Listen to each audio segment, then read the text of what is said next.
الحمد لله الحمد لله الذي هدانا لهذا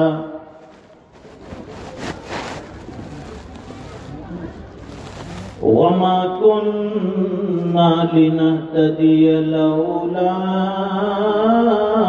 أن هدانا الله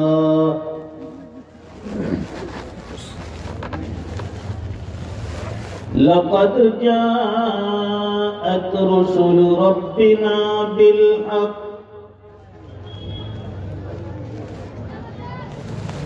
صلوات الله وسلام على سيدنا محمد المصطفى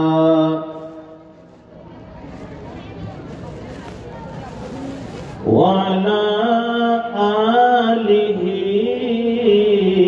وصحبه أجمعين أما بعد فأعوذ بالله من الشيطان الرجيم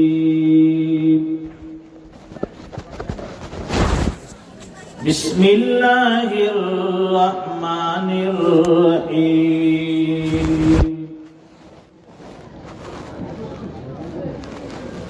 لو أنزلنا هذا القرآن على جبل لرأيته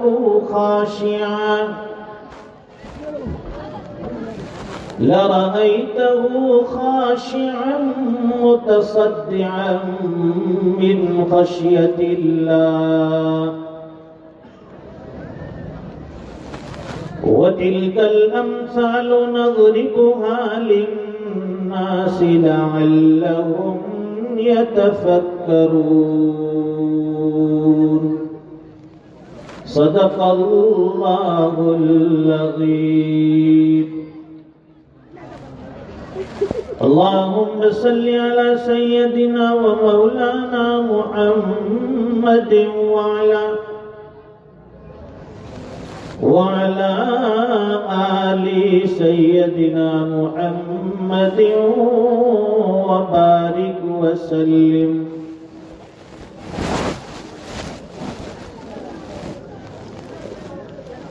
بزرگان محترم،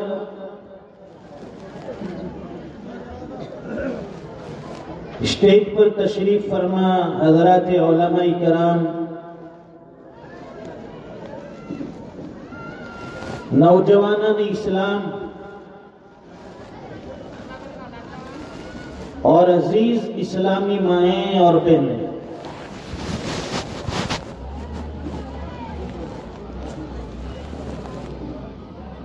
آج کا یہ اجلاس جامعہ رشیدیہ کا تکمیل حفظ قرآن اور دستار بندی کا اجلاس ہے۔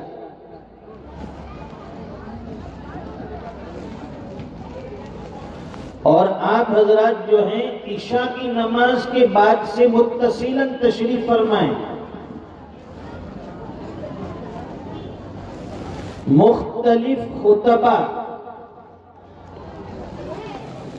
اور الگ الگ مقررین سے آپ نے قرآن کریم کے فضائل اور اسی طرح دین کی بہت ہی قیمتی باتیں سماعت فرمائی۔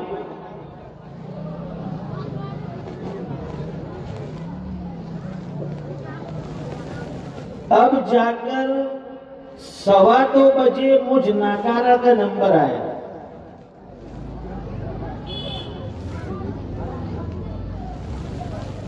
جیسے یوں سمجھیے آم جو ہوتا ہے، آم اس کی ویلیو کہاں تک ہوتی ہے؟ آم کی ویلیو کہ جب اس کو ہاتھوں سے مسلا جاتا ہے، رگڑا جاتا ہے، اس کے بعد سوراخ کر کے اندر سے رس چوس لیا جاتا ہے، اور رس جب اندر سے ختم ہو جاتا ہے آخر میں وہ گٹھلی بچتی ہے۔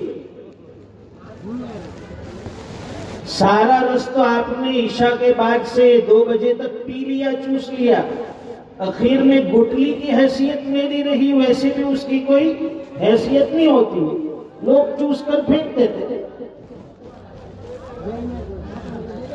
لیکن ہمارے حضرت مولانا قاری عاقل صاحب کا حکم تھا کہ آج رات میں تجھے بیدار رہنا ہے، گجرات میں جلدی سونے کی عادت ہے تیری، لیکن ہمارے دیناج پور والے جلدی سونے نہیں دیں گے۔ تو خیر حضرت کے حکم کی تعمیل کرتے ہوئے ڈرتے ہوئے یہاں اسٹیج تک کسی طرح سے پہنچا۔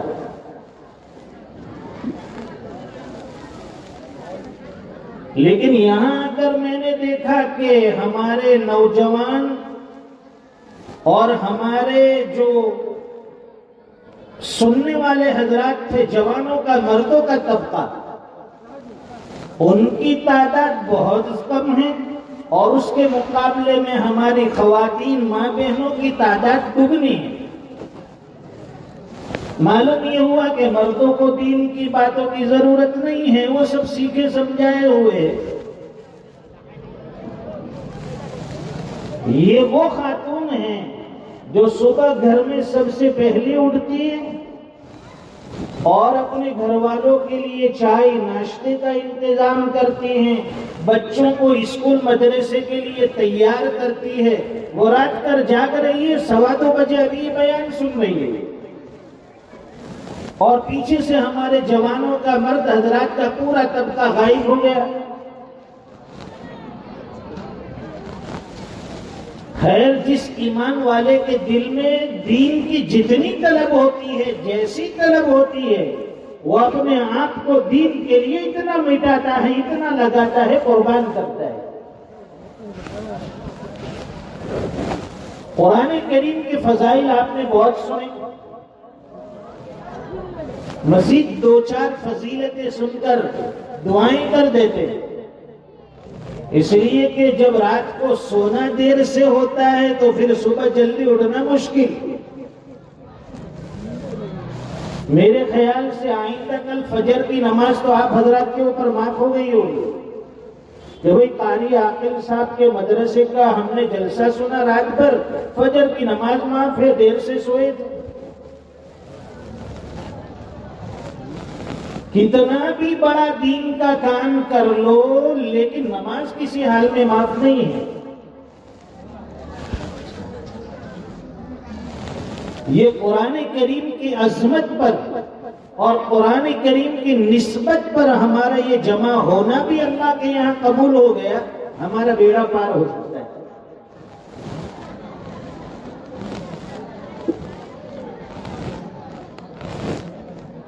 ان بچوں نے اپنے سینوں میں قرآن کریم کو محفوظ کر لیا، یاد کر لیا۔ بڑے خوش نصیب ہیں یہ طلبہ، ان کے اساتذہ، ان کے والدین، سب کے لیے بڑی مبارکبادی اور فضیلت کی چیز۔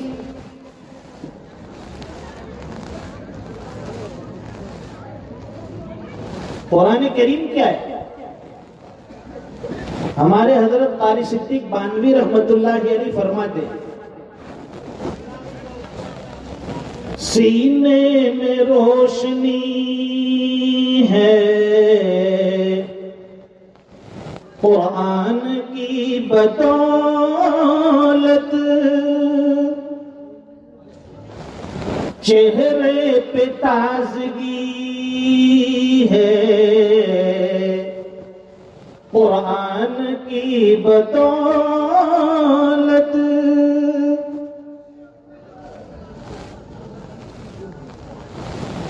اللہ کا کرم ہے، یہ فیض ہے نبی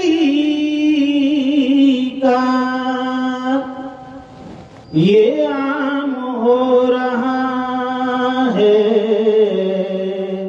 قرآن کی بدولت۔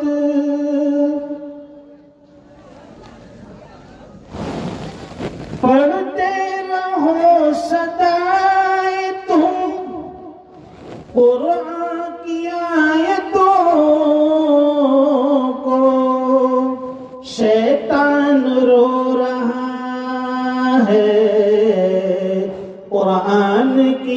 بدولت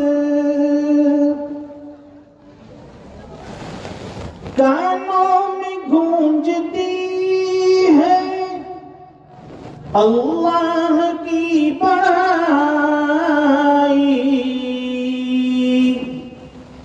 یہ مسجدیں ہیں روشن قرآن کی بدولت۔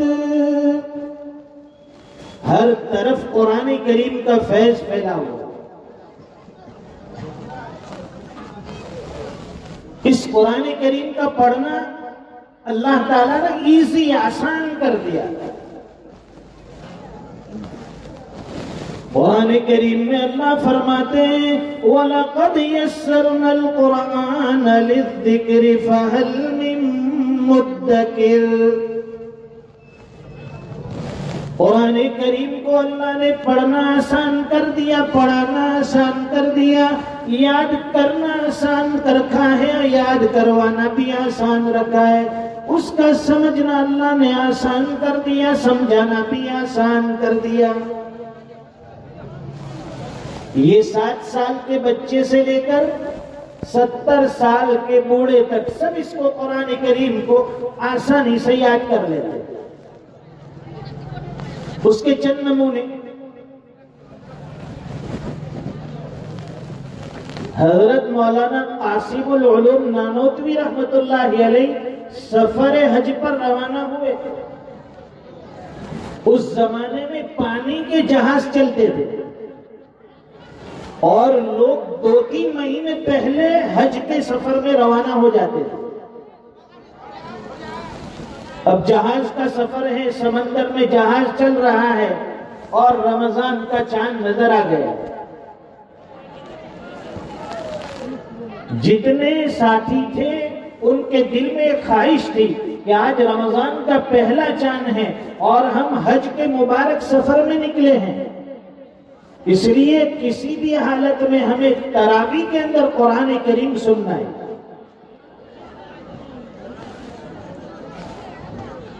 لیکن اس میں حافظ قرآن کوئی نہیں تھا۔ حضرت سے درخواست کی، حضرت بھی حافظ قرآن نہیں تھے کہ حضرت رمضان شروع ہوا ہے، آج سے تراویح ہوگی اور ہماری خواہش ہے قرآن کریم کو تراویح میں سننے کی۔ تو حضرت نانوتوی رحمت اللہ علیہ کیا کرتے تھے، روزانہ دن میں 1 پارہ قرآن کریم حفظ یاد کرتے تھے اور رات میں تراویح میں اس کو سناتے تھے۔ 1 مہینہ رمضان کا اس طرح ختم ہوا اور حضرت کا قرآن کریم کا حفظ بھی مکمل ہو گیا، 1 مہینے میں قرآن یاد کر لیا۔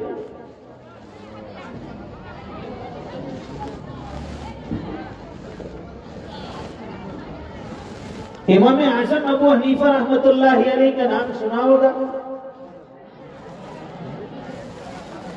امام محمد ابن حسن شیبانی رحمت اللہ علیہ امام اعظم کے شاگرد ہیں۔ حضرت امام صاحب کے پاس جب پڑھنے کے لیے آئے تو امام صاحب نے امام محمد سے کہا، ترغیب دلائی کہ پہلے قرآن کریم حفظ کر لو۔ استاد کی نصیحت سنی، مدرسے سے 1 ہفتے تک غائب رہے۔ 1 ہفتے کے بعد پھر جب حضرت کے پاس آئے تو فرمانے لگے، حضرت میں نے قرآن کریم حفظ کر لیا 1 ہفتے میں۔ حکیم الامت مجدد ملت حضرت مولانا شاہ اشرف علی تھانوی رحمت اللہ علیہ کے خلیفہ گزرے ہیں۔ حضرت مولانا اسحاق صاحب بردوانی رحمت اللہ علیہ، ان کے حالات میں لکھا ہے کہ جب وہ درس و تدریس دیتے تھے، استاد بن گئے تھے، اب استاد بن گئے، دل میں شوق ہوا قرآن کریم کے یاد کرنے کا، تو اسی پڑھانے کے ساتھ ساتھ انہوں نے قرآن کریم کو یاد کرنا شروع کیا اور 7 دن 4 گھنٹے کے اندر پورا قرآن کریم حفظ کر لیا۔ حضرت تھانوی رحمت اللہ علیہ واعظ میں فرماتے تھے، ان کی اس کرامت سے حضرت تھانوی رحمت اللہ علیہ فرماتے ہیں کہ کلام الہی کا معجزہ دیکھنا ہو تو اسحاق ابن بردوانی کو دیکھو، اسحاق بردوانی۔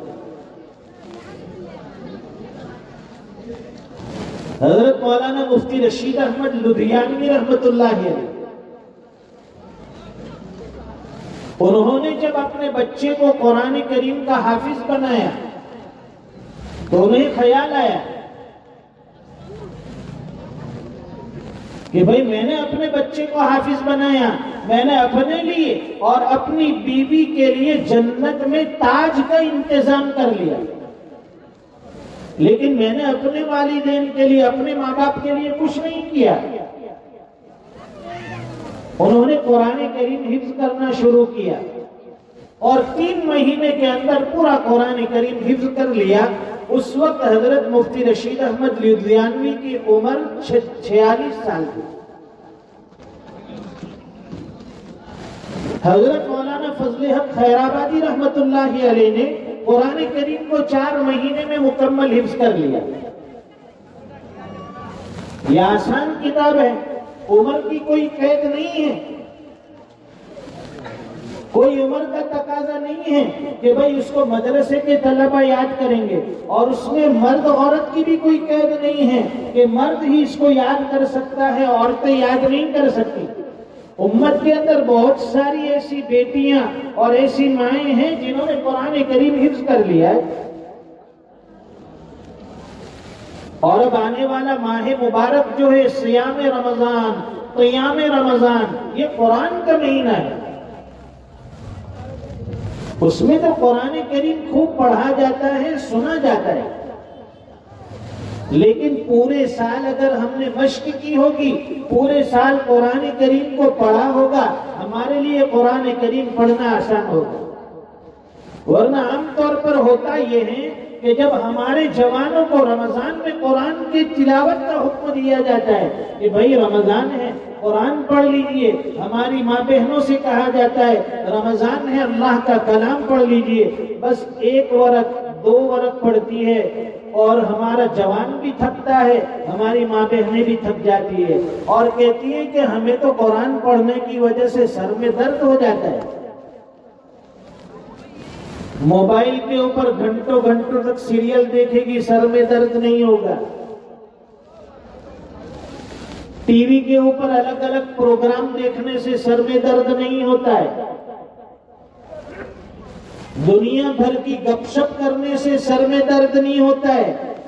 2-4 عورتوں کو بٹھا دیجئے اور کہیے کہ اب بات شروع کر دو، صبح سے دوپہر، دوپہر سے رات کر دے گی، نہ سر میں درد ہوگا نہ زبان میں کوئی تھکاوٹ آئے گی۔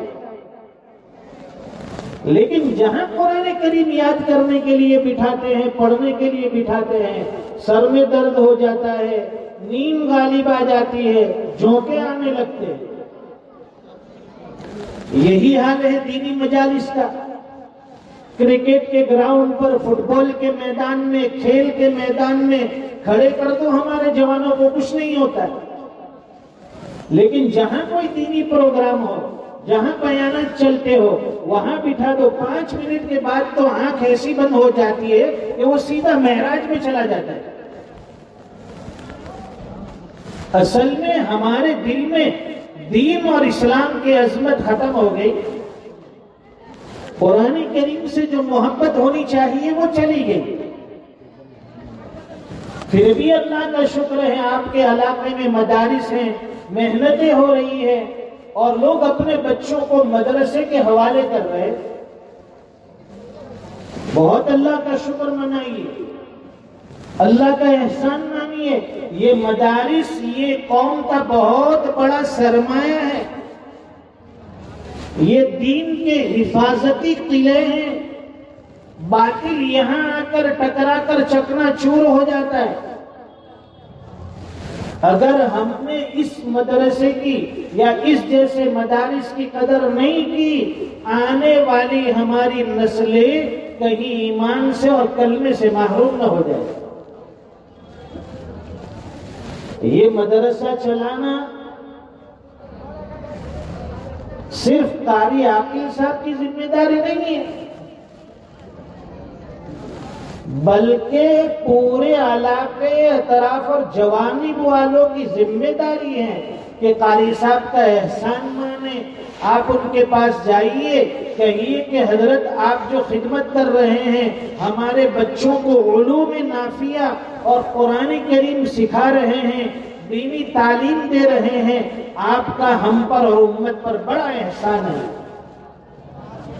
آپ دینی اعتبار سے محنت کیجئے، انتظامی اعتبار سے جن جن چیزوں کی ضرورت ہے آپ ہمیں کہیے،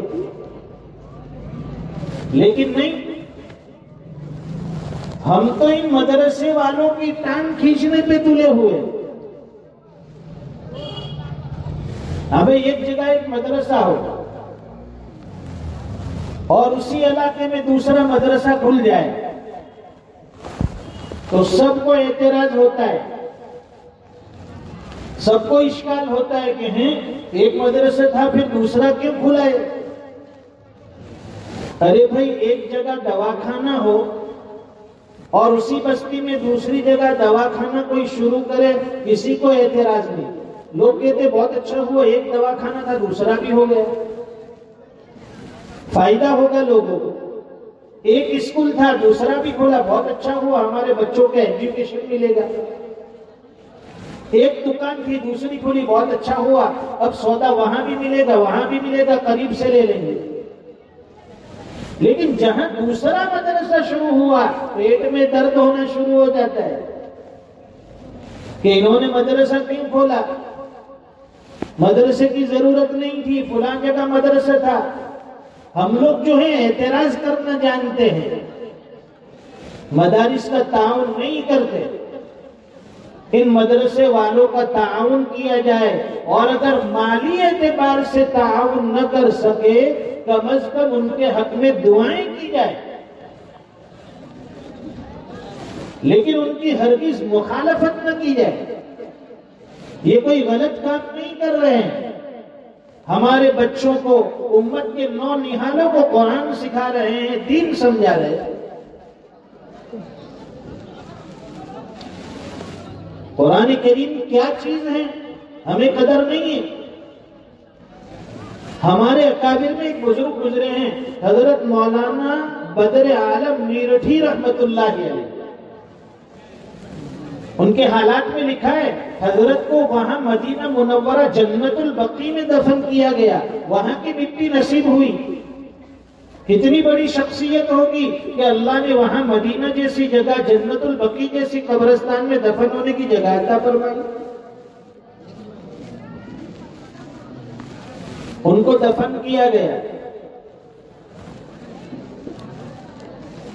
اور سعودی حکومت کا قانون ہے ہر 6 مہینے کے بعد جس قبر میں ایک مردے کو دفن کیا گیا، 6 مہینے کے بعد اسے کھولا جاتا ہے اور اس میں دوسرا مردہ دفن کیا جاتا ہے۔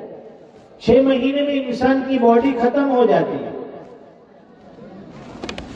6 مہینے کے بعد جب حضرت کی قبر کو کھودا گیا تو حضرت کا جسم بھی بالکل ویسا کا ویسا، آپ کا کفن بھی بالکل صاف ستھرا، اس میں نہ کوئی گرد غبار مٹی لگی ہے اور جسم میں کوئی خرابی نہیں آئی۔ 6 مہینے کے بعد حکومت نے اس قبر کو بند کر دیا۔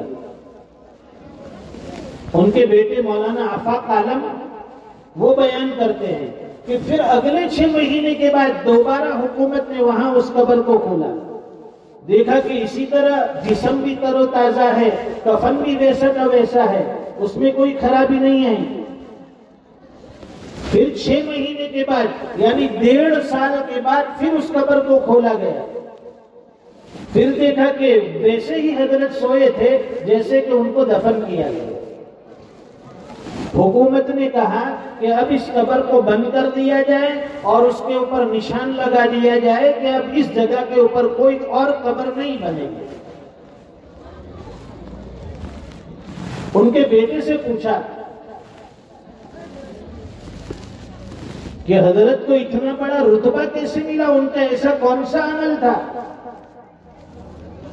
تو ان کے بیٹے فرمانے لگے کہ ویسے تو والد صاحب کے بہت سے نیک اعمال تھے، لیکن ایک عمل ان کا بہت مخصوص تھا کہ جب وہ کسی کے بارے میں سنتے تھے کہ یہ بچہ حافظ قرآن ہے یا فلاں آدمی حافظ قرآن ہے، اس کا اتنا ادب احترام کرتے کہ کبھی اس کی طرف پیر تک نہیں پھیلاتے تھے کہ اس کے سینے میں اللہ کا قرآن ہے، اللہ کا کلام ہے۔ یہ قرآن کریم معمولی کتاب نہیں ہے۔ ہشام کلبی رحمت اللہ علیہ ایک بزرگ گزرے ہیں، وہ فرماتے ہیں کہ میں نے یاد بھی ایسا کیا کہ مجھ جیسا آج تک کسی نے یاد نہیں کیا، اور میں نے بھول بھی ایسی کی کہ مجھ جیسی بھول بھی کسی سے نہیں ہوئی۔ فرماتے ہیں کہ میرے چچا مجھے ہمیشہ قرآن کریم یاد نہ کرنے پر ملامت کرتے تھے، یہ تو قرآن یاد نہیں کرتا ہے۔ ایک دن مجھے غیرت آ گئی، میں گھر کے اندر چلا گیا اور میں نے قسم کھا لی کہ جب تک قرآن کریم کو حفظ نہ کر لوں میں گھر سے باہر قدم نہیں نکالوں گا۔ اس کے بعد یاد کرنا شروع کیا، 3 دن کے اندر پورا قرآن حفظ کر لیا، چوتھے دن باہر نکلے، اللہ نے ان کی قسم پوری کر دی، 3 دن میں قرآن یاد کر دیا۔ اور فرماتے ہیں کہ غلطی اتنی بڑی ہوئی کہ ایسی غلطی کسی سے نہیں ہوگی۔ کہا کہ میں آئینے کے سامنے کھڑا تھا، میں نے اپنی داڑھی پر ہاتھ رکھا تو بال جو تھے 1 مشت سے زائد تھے، میں نے سوچا کہ 1 مشت سے زائد بال ہے، اسے کاٹ دیتا ہوں۔ یہ سوچ کر میں نے کینچی لی اور بجائے یہ کہ میں نیچے سے کاٹوں، میں نے اس کو اوپر سے کاٹ دیا۔ تو غلطی بھی ایسی ہوئی کہ ایسی غلطی کسی سے نہیں ہوئی۔ یہ غلطی اللہ نے اس لیے کروائی تھی تاکہ ان کے دل میں کہیں یہ خیال نہ ہو جائے کہ میں نے قرآن کریم 3 دن میں مکمل کر لیا، حفظ کر لیا، کہیں ان کے دل میں بڑائی نہ آ جائے، کبر نہ آ جائے۔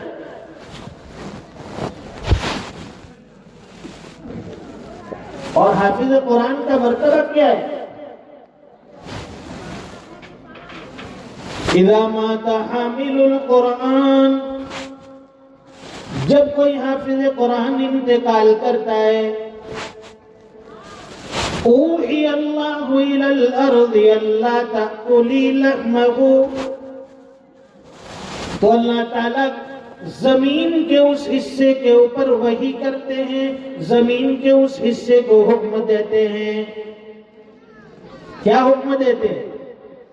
کہ یہاں جو مردہ دفن ہوگا، یہاں جو آدمی دفن ہونے والا ہے، اس کے جسم کو ہرگز کھانا نہیں ہے، یہ تیری غذا نہیں ہے۔ تو زمین کہتی ہے قالت الہی کیف آکل لحمہ وکلامک فی جوفی، کہ الہ العالمین میں اس کی باڈی کو، میں اس کے جسم کو کیسے کھا سکتی ہوں جس کے سینے کے اندر تیرا پاکیزہ کلام ہو۔ تو حافظ قرآن کی باڈی کو بھی قبر کی مٹی خراب نہیں کرتی، لیکن اس کے لیے قرآن کریم کے اوپر عمل کرنا بھی ضروری ہے۔ ایسا نہیں ہے کہ ہم نے قرآن کریم حفظ تو کر لیا، اب ہم جو چاہے کرے، گناہ کرے یا نہ کرے، ہمیں کوئی حرج نہیں ہے۔ نہیں، جو قرآن کریم کو پڑھتا ہے، اس کے حلال کو حلال سمجھتا ہے، اس کے حرام کو حرام سمجھتا ہے، اس پر مکمل عمل بھی کرتا ہے، پھر وہ دنیا سے جاتا ہے تو اس آدمی کے لیے فضیلت ہے کہ اللہ تعالیٰ اس کی باڈی کو قبر کے اندر خراب نہیں ہونے دے۔ آج کے دور میں ہماری سوچ کیا بن گئی کہ ہمارے بچے اسکولوں میں، کالجوں میں، یونیورسٹی میں جائے اور وہاں جا کر انگریزی سیکھے، انگلش بولنا سیکھ جائے، تو ماں باپ بھی فخر کرتے ہیں کہ میرا بیٹا تو انگریزی بولنے لگ گیا۔ وہ بچہ قرآن پڑھتا ہے، الحمدللہ رب العالمین پڑھتا ہے، ماں باپ کو خوشی نہیں ملتی، لیکن جب وہ انگریزی کے 2 الفاظ بولتا ہے ماں باپ پھولے نہیں سماتے، اڑوس پڑوس میں کہنے لگتے ہیں، رشتہ داروں میں کہنے لگتے ہیں کہ میرا بیٹا انگریزی بولنا سیکھ گیا، میرا بیٹا انجینئر بن گیا، میرا بیٹا ڈاکٹر بن گیا، میرے بیٹے نے فلاں ڈگری حاصل کر لی، بہت خوش ہوتے ہیں۔ لیکن خوشی منانی چاہیے۔ بچہ جب قرآن کریم چاہے ناظرہ دیکھ کر یاد کر لے، پڑھ لے یا اسے حفظ کر لے، ماں باپ کو دنیا کی سب سے بڑی دولت مل گئی، اسے سب سے بڑی خوشی ہونی چاہیے۔ ہمیں فخر کرنا ہے ہماری ان اولاد کو، ان اولاد کے اوپر جن کے سینے میں قرآن ہے، جن کے پاس علوم نبویہ ہے، اللہ نے دین کا علم دیا ہے، دین کی سمجھ دی ہے۔ یہ اصل میں مدارس کی دین ہے، مدرسے کی محنتیں ہیں کہ چاروں طرف دینی ماحول ہیں، فضائیں پھیلی ہوئی ہیں، مدارس ہیں، مسجدیں آباد ہیں، ماں بہنیں ماشاءاللہ پردے برقعے میں ہیں، حجاب ہیں، چہرہ چھپا ہوا ہے اجنبیوں سے، یہ سب دینی تعلیم ہے۔ اور یہ آپ کو اسکول سے، کالج سے نہیں ملے گا، یہ تعلیم آپ کو مدرسے سے ملے گی، یہ تعلیم آپ کو علماء کرام سے ملے گی۔ اس لیے عصری علوم پر فخر نہ کرو۔ ایک اللہ والے نے بڑی اچھی بات کہی، جس دور پہ نازاں تھی دنیا، ہم اب وہ زمانہ بھول گئے، غیروں کی کہانی یاد رہی، خود اپنا فسانہ بھول گئے، منہ دیکھ لیا تھا آئینے میں، پر داغ نہ دیکھے سینے میں، جی ایسا لگایا جینے میں، مرنے کو مسلمان بھول گئے۔ کوئی مرنا پسند نہیں کرتا ہے، دنیا میں اتنا جی لگا دیا۔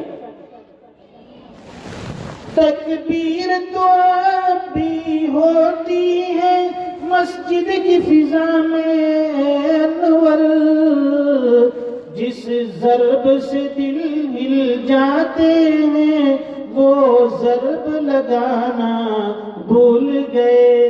کہاں ہے وہ راتوں کو اللہ کے سامنے رونے والے، دھونے والے، گڑ گڑانے والے؟ ایک دور تھا کہ تہجد کے وقت جس گلی سے گزر جاؤ، جس مکان کے قریب سے گزر جاؤ، ہماری ماں بہنیں، ہمارے جوان کیا، بوڑھے کیا، سب اٹھ کر اللہ کے سامنے تہجد میں اللہ کا قرآن پڑھتے تھے، آہوزاری کرتے تھے، آنکھوں سے آنسو بہاتے تھے، اللہ سے مانگتے تھے، گڑ گڑاتے تھے۔ آج وہ ماحول ختم ہو گیا، رات کو دیر سے سونا ہے اور صبح دیر سے اٹھنا ہے، برکتیں ساری چلی گئی، برکتیں ختم ہو گئی۔ اے اللہ والے، تو قرآن کریم کو پڑھ لے، صبح کی اذان کے بعد سورہ یاسین کی تلاوت کر لے، اللہ تعالیٰ دن بھر کی تیری ساری ضرورتیں پوری فرما دے گا۔ شام کو سورہ واقعہ ہے، سورہ تبارک ہے، اس کا اہتمام کر لے، اللہ تعالیٰ دن بھر کی تیری ضرورتیں اپنے خزانے غیب سے پوری فرمائے گا۔ ماشاءاللہ آج کا یہ اجلاس بڑا ہی کامیاب رہا، طلباء کی پروگرام بھی اچھا رہا، مقررین حضرات نے بہت ہی بیش بہا اور قیمتی نصیحتیں بھی آپ تک پہنچائی، اور ہمارے ساتھ گجرات سے تشریف لائے ہمارے مفتی ابراہیم صاحب، انہوں نے بھی ماشاءاللہ بہت بہترین اور قیمتی نصیحتیں آپ حضرات تک پہنچائی۔ اللہ تعالی ہم سب کو اس پر عمل کا داعی اور جذبہ نصیب فرمائے۔ جامعہ رشیدیہ کو اللہ تعالی دین دونی رات چگنی ترقیات سے نوازے۔ ہمارے حضرت قاری عاقل صاحب کی عمر میں اللہ تعالی عافیت کے ساتھ برکتیں نصیب فرمائے۔ ان کے جو عزائم ہیں، جو ارادے ہیں، اللہ تعالیٰ اس میں پختگی عطا فرمائے اور ان عزائم کو اللہ تعالیٰ پورا فرمائے۔ خزانہ غیب سے ان کی اور ادارے کی مدد فرمائے۔ فرمائیں یہ چمن جو ہے اسی طرح لہلہاتا رہے، اسی طرح پھلتا اور پھولتا رہے، اور انشاءاللہ اس کی باغ و بہار، اس کی خوشبوئیں، اس کی مہک علاقے کو بھی معطر کرے گی، اطراف و جوانب میں بھی پھیلے گی، اور انشاءاللہ اس کی برکت سے اللہ تعالیٰ علاقے میں دینی ماحول بنائے رکھیں گے۔ اصل میں حاضری ہمارے قاری عاقل صاحب کے حکم پر تھی۔ جب ہم لوگ پرسوں چلے تھے وہاں گجرات سورت سے، تو ہمارا فلائٹ جو تھا صبح 8:30 بجے تھا۔ فلائٹ صبح 8:30 بجے والی تھی دہلی کے لیے، لیکن وہ فلائٹ کینسل ہوئی، بلکہ وہ ڈیلے ہو گئی 6 گھنٹے تک، 6 گھنٹے تاخیر سے۔ صبح 8:30 کو چلنے والی فلائٹ دوپہر میں 1:30 بجے سورت سے چلی، اور دہلی سے ہمارا دوسرا فلائٹ باغ ڈوگرا کے لیے 3 بجے والا تھا، لیکن ہماری فلائٹ جو دہلی پہنچی وہ دوپہر میں 3:15 3:30 کے قریب وہ فلائٹ نکل چکی۔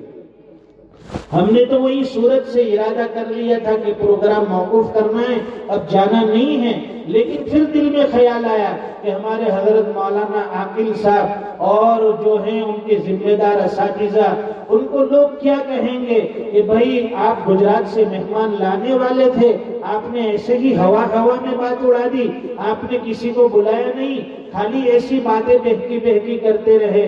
تو ہم نے حضرت کا بھی خیال رکھا، آپ حضرات کا بھی خیال رکھا، اور ہمارے یہ جو ہونہار طلباء عزیز حفاظ اکرام ان کا بھی دل میں خیال رکھا کہ چلو ہمیں قربانی دینی پڑے گی، ایک دن ہم لوگ دہلی میں قیام کر لیں گے، اگر آج نہیں پہنچ سکے تو انشاءاللہ آئندہ کل جلسے میں ضرور شرکت کر لیں گے۔ پھر آج کی فلائٹ ہم نے وہاں سے دوپہر 1 بجے والی دہلی سے لی، اور یہاں 3:15 بجے یہاں باغ ڈوگرا اترے، 5:30 5:15 کے قریب یہاں آپ کے اس علاقے میں ہمارے دھرمپور بازار میں ہم لوگ یہاں حاضر ہوئے۔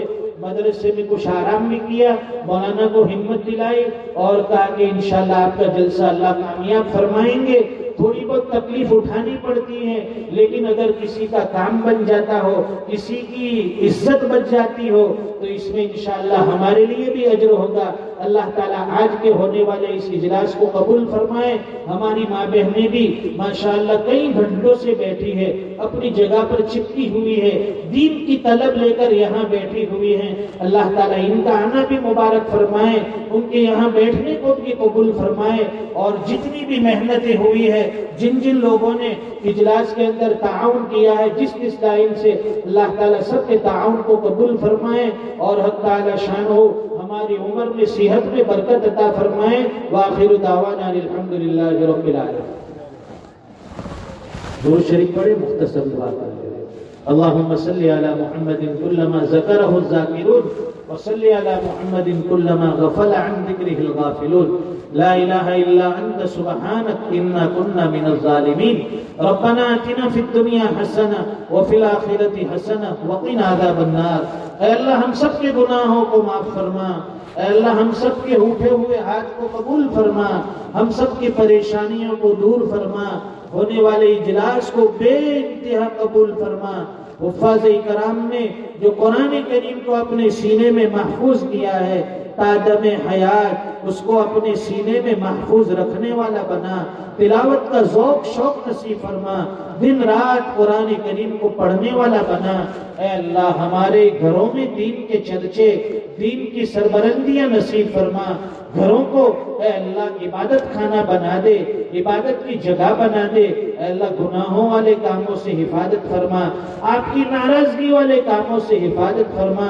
اے اللہ ہماری ماں بہنوں کا آنا قبول فرما، یہاں جمع ہمارے جوانوں کا آنا قبول فرما، اس اجلاس میں شرکت کرنے والے سب کو قبول فرما لے، اور جس نے جس لائن سے ادارے کے اندر تعاون کیا، محنت کی، یا دل میں ارادہ رکھتے ہیں تعاون کا، اے الہ العالمین ان سب کے عطیے کو قبول فرما لے، اپنے خزانے غیب سے ان کی ضرورتوں کو پورا فرما لے، ہمارے قاری عاقل صاحب کی عمر میں صحت میں برکت عطا فرما دے۔ اے اللہ علاقے کے لیے مدرسے کو خیر کا ذریعہ بنا، دھرمپور بازار میں یہ جو جامعہ رشیدیہ ہے یہ ایک چراغ دینی جل رہا ہے، اے اللہ اس کی روشنی علاقے کو پہنچا دیجئے، اے اللہ اس کی خوشبو سے علاقے کو معطر فرما دیجئے، اے اللہ اس ادارے سے ہمیں قلبی محبت نصیب فرما، قاری عاقل صاحب کے ساتھ ہمیں عقیدت اور محبت نصیب فرما، ان کے شانہ بشانہ ہمیں چلنے والا بنا، دینی کاموں میں جڑنے والا بنا، ہماری مساجدوں کو آباد فرما، علماء کا ادب احترام نصیب فرما، اے اللہ ہماری ماں بہنوں کو پردے برقعے کا اہتمام عطا فرما، حیا اور پاک دامنی کا اہتمام عطا فرما، اے اللہ ہمارے جوانوں کو اپنی نگاہوں کی حفاظت کرنے کی توفیق عطا فرما، ہمیں اپنے دین کے لیے قبول فرما، دین پر چلنا ہم سب کے لیے سہل اور آسان فرما، اے اللہ جو مانگا وہ بھی عطا فرما دے، نہ مانگ سکے بغیر مانگے اس سے بہتر و بڑھ کر عطا فرما، ہمارے مرحومین کی مغفرت فرما، ان کے درجات بلند فرما، اے اللہ ہمارے والدین کے عمروں میں برکت عطا فرما، ان کے سائے کو ہمارے سر پر عافیت کے ساتھ دیر دور تک باقی اور قائم فرما، اے اللہ ہمارے والدین اگر ان میں سے کوئی دنیا سے چلے گئے، اے اللہ ان کی قبر کو نور سے بھر دے، ان کی قبر کو جنت کے باغیچوں میں سے ایک باغ بنا، جہنم کا گھڑا بننے سے حفاظت فرما، دعائیں اپنے فضل و کرم سے قبول فرما، ربنا تقبل منا انك انت السميع العليم وتب علينا انك انت التواب الرحيم، صلی اللہ علی النبی الکریم، آمین برحمتک یا ارحم الراحمین۔